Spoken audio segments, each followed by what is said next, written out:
नमस्कार दोस्तों, कैसे हैं आप लोग। उम्मीद करते हैं आप सब लोग ठीक ही होंगे।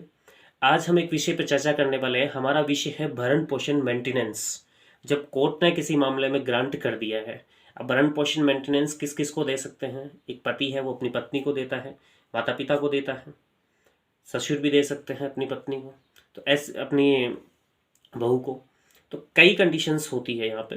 तो इन कंडीशंस में जो भी मैंने बताया, एक पति के खिलाफ आ सकती है, पिता के खिलाफ आ सकती है, ससुर के खिलाफ आ सकती है।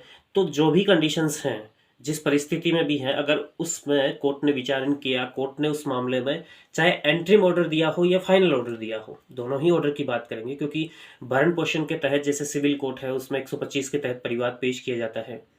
जो प्रार्थना पत्र है 125 के तहत पेश किया जाता है, सीआरपीसी सेक्शन 125। अब उससे कोर्ट सुनता है, सुनने के बाद कोर्ट उसमें अमूमन एंट्रीम ऑर्डर कर देते हैं। एंट्रीम का मतलब बोल सकते हैं आप कि हाँ, इसकी पूरी सुनवाई तो भी बाकी है, एविडेंस वगैरह कलेक्ट करते रहेंगे हम, लेकिन तब तक तो आप माहवार इतने इतने रुपए इनको दो, जिसने क्लेम किया है उसको। तो फिर ऐसी दशा में पहली कंडीशन ये है। दूसरी कंडीशन, कोर्ट में आया, एंट्री ऑर्डर भी हो गया, उसके बाद एविडेंस वगैरह भी कलेक्ट हुए दोनों पार्टियों के, और उसके बाद कोर्ट ने उसमें जजमेंट दे दिया और जो भरण पोषण राशि है वो फिक्स कर दी कि इतनी इतनी राशि आपको भरण पोषण के रूप में देनी है। कोर्ट दो चीज़ें कर सकता है, तो खारिज कर सकता है, ये राशि अलॉट करेगा कि हाँ इतनी इतनी राशि आपको देनी है। तो मान लो राशि कोर्ट ने फाइनल कर दी, जैसे 2,000 रुपये पर मंथ कोर्ट ने फाइनल करी है, एंट्रीम में भी और फाइनल में भी। तो क्या ऐसी दशा में, जैसे एंट्रीम की आप पहले कंडीशन एंट्रीम की लेते हैं, तो एंट्रीम ऑर्डर हुआ। अब जो भी अपराधी है उस मामले में, जिससे क्लेम करी गई थी राशि, उस व्यक्ति को देनी है। जैसे ए ने क्लेम करी बी के खिलाफ, तो यहाँ बी राशि देगा। अब बी मानो राशि नहीं दे रहा है, तो क्या बी को नुकसान हो सकता है? यानी कि क्या बी को राशि देनी ही पड़ेगी जो मेंटेनेंस की राशि है। तो देखिए, अगर बी ए को राशि नहीं देता, क्योंकि यहाँ लाइबल था बी, और लाइबल होने की वजह से कोर्ट ने उस पर ऑर्डर कर दिया, एंट्रीम के ऑर्डर। तो अब ऐसी दशा में जब वह कोर्ट के समक्ष राशि जमा नहीं करा रहा हो, तो उसके वकील महोदय जो ए हैं, या ए स्वयं या उनके अधिवक्ता के माध्यम से उन्होंने एक पिटीशन मूव कर दी है राशि को प्राप्त करने की, और उसमें वारंट इश्यू हो गया है। तो जैसे ही आप नेक्स्ट पेशी पे जाएंगे, कोर्ट में हाजिर होंगे, कोर्ट आपको पहले ही पूछ लेगा या तो राशि दे दो, या फिर सिविल जेल भी है आपके लिए 1 महीने की।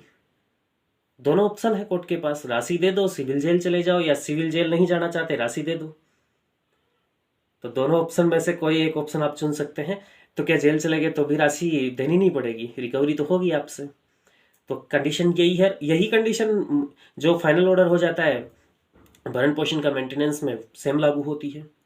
यानी कुल मिलाकर आप ये जान ले, जब कोर्ट ने ऑर्डर कर दिया है तो दो चीज़ें हैं आपके पास, या तो आप राशि दे दो, या सिविल कोर्ट में जो सिविल कारागार है उसमें आपको भेज दिया जाएगा। अगर उसमें एग्जीक्यूशन उसका पेश कर दिया गया, एग्जीक्यूशन पिटीशन अलग से पेश करनी होती है 125(3), और 1 महीने की सिविल कारावास के बारे में दे रखा है उसमें। पहली कंडीशंस तो ये सारी आ गई आपके पास। दूसरी, अगर रोकना ही चाहते हैं आप, तो उसके अपर कोर्ट में जाइए ना आप। अपर कोर्ट है, उसमें स्टे दे देता है उस एंट्रीम राशि है जो मेंटेनेंस की, भरण पोषण की, या मेन जो राशि दी गई है फाइनल ऑर्डर में, उस राशि पर रोक लगा देता है, स्थगन आदेश, स्टे दे देता है। तो फिर आपको देनी नहीं पड़ेगी जब तक स्टे है, लेकिन स्टे हट जाता है तो आपको देनी पड़ेगी। और नहीं देते, सेम कंडीशन है, एग्जीक्यूशन आपके खिलाफ आती है, और एग्जीक्यूशन आने के बाद आपके वारंट इशू हो जाते हैं, पुलिस आपको पकड़ के ले जाती है। नहीं देते हो, या तो राशि जमा करा दो, या पुलिस के साथ चले जाओ। पुलिस के साथ चले गए, फिर राशि जमा करा दो, नहीं सिविल कारागार में चले जाओ। यही आपके पास ऑप्शंस होते हैं। तो उम्मीद करता हूँ आज के इस वीडियो के माध्यम से आप ये जान पाए होंगे कि जब कोर्ट मेंटेनेंस के मामलों में जो भी अपराधी हैं उसे राशि ग्रांट करने के लिए कहता है कि हाँ इतनी आप राशि दें, तो उसे आप मेंटेनेंस की राशि नहीं देते तो क्या कार्यवाही आपके खिलाफ करी जा सकती है। और आज के वीडियो में इतना ही। बने रहिए मेरे साथ। आप भी चाहते हैं किसी विषय पर कानूनी वीडियो में लेके आऊँ, तो मुझे कमेंट करके ज़रूर बताएं कि साहब ये विषय हैं। मैं निश्चित तौर पर कोशिश करूँगा आपके विषय पर वीडियो बनाने की। अभी के लिए बाय बाय।